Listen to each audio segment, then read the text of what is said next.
I just bought a new whip. Spend a couple thousand just to cruise it. Shawty said she love me, but I swear she'll never prove it. I never tell her, but I put it in the music. Well, that's okay. All I wanna do is make the best of my whole day. Thank the Lord up above, get the cream on the side.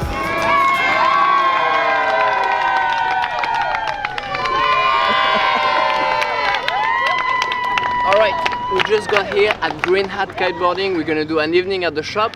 We have quite a few people, so that should be really fun. And this weekend, we're gonna be on Long Island with a couple of days of demos. So we bring you along for that, and let's get into it.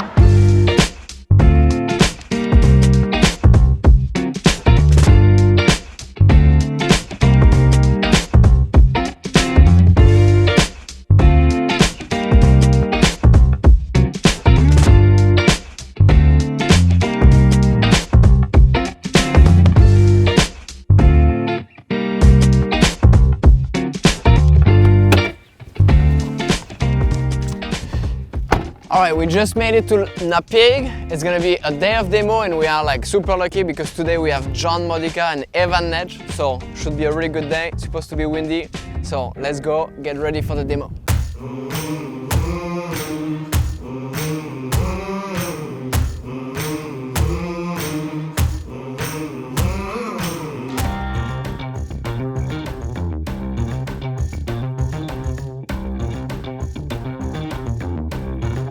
We're in Napeak, New York, so this is the end of Long Island. It's right next to the Hamptons at the 2021 demo. Today was, a good day in the Hamptons, but really gusty. As you can see, it's overcast. It was 12 gusting to 25 knots of wind, but great turnout. 35, 40 riders came out, tried kites, foils, wings, had a great time.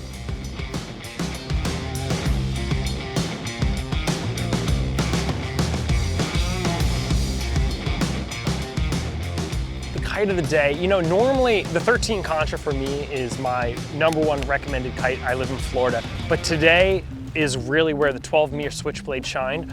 Because we had such a huge range of wind, like 12 to 25 knots, really gusty, this is where the switchblade stands out as a unbelievably stable kite.